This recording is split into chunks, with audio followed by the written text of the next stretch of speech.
Now, it is my pleasure to introduce our keynote speaker, Marianne Hughes, the Executive Director of Interaction Institute for Social Change. Marianne is the perfect person to challenge our current thinking on nonprofit leadership and the role we each play in strengthening our sector. Marianne founded the Interaction Institute for Social Change in 1993. At that point, the organization had 2 staff. It now has grown to a staff of 20 and a cadre of affiliates who have worked with thousands of change agents across the globe and the social sector. Marianne is an expert in high-impact social change based on years of on-the-ground work with the social and public sectors, as well as local communities. Her complete bio can be found in the resource guide, but now let's welcome Marianne Hughes.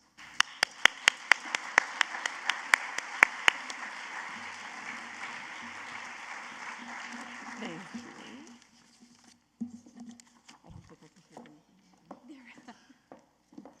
Good morning, everyone. It's very nice to be here.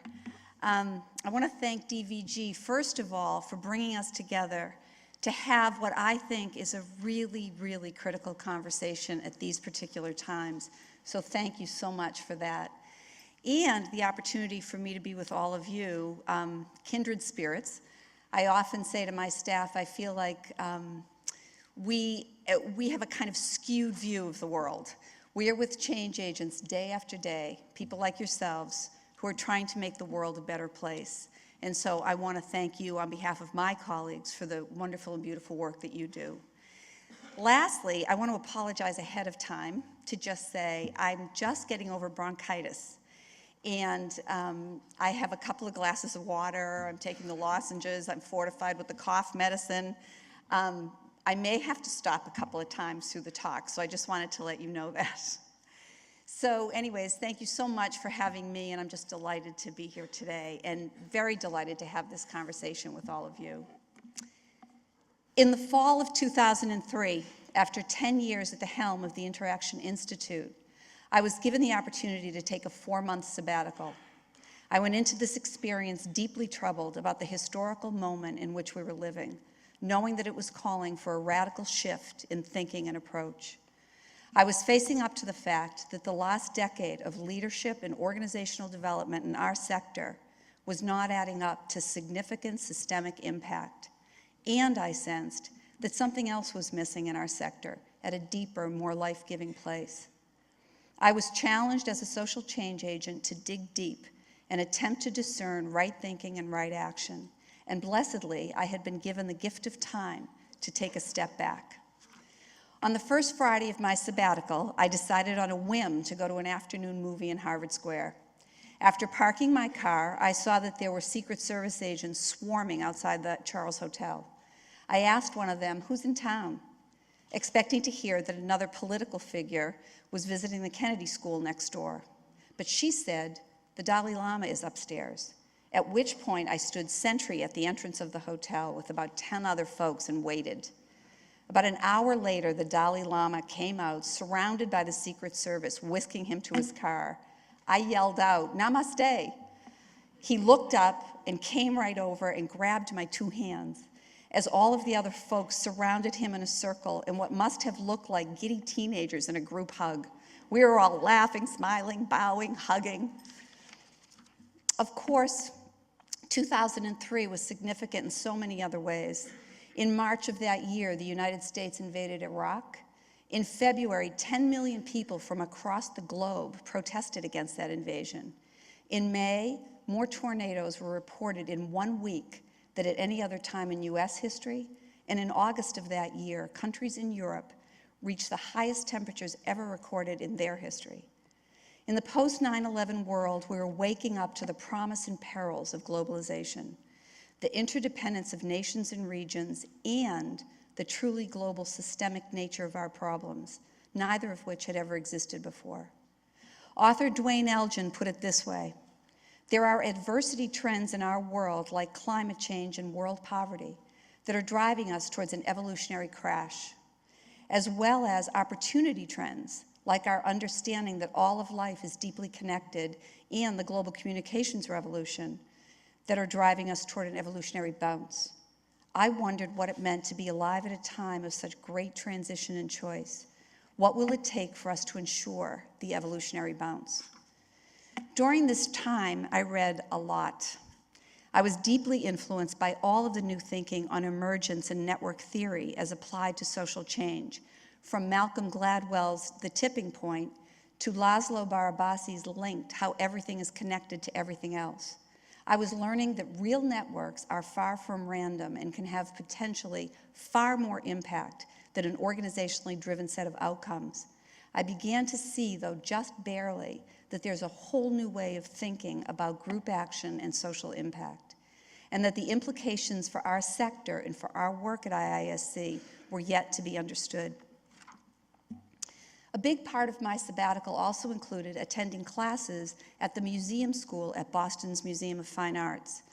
I went to the museum school to immerse myself in a world completely different than the one that I usually inhabited, and to be surrounded by creativity, and I was. 3 nights a week, I walked into a large room, chock-a-block, with all kinds of materials, glue guns, fabric, wire, paint, recycled materials, 20 other students, and our teachers.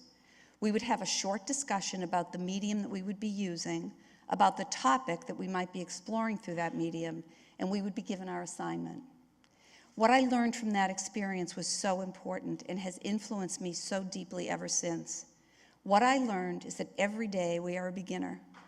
We face a blank canvas, we're given a variety of materials, and are expected to create something. It is our choice every day if we seek to create something beautiful. We are, all of us, designers. Probably the most important thing I gained from my time on sabbatical was a remembering. I began my work in social justice as one of the very first VISTA volunteers, a card-carrying member of the War on Poverty. But truth be told, it really began at St. Agatha's School, collecting money for the poor children in Africa, learning from the nuns and our parents that we are all God's children. I gained a more sophisticated theological understanding of the demands of the social gospel through the civil rights movement, and later as an active participant in the Catholic left anti-war movement. Over the years, my own theology has expanded to include the ancient wisdom tradition of Hinduism and Buddhism and other Eastern influences. This time of reflection, the final gift of the sabbatical, was to remember, to learn again the meaning and power in the truth articulated by Martin Luther King, that love is mankind's most potent weapon for personal and social transformation. I came back to IISC and shared my sabbatical reflections and learnings and really big questions. I was certain about only one thing.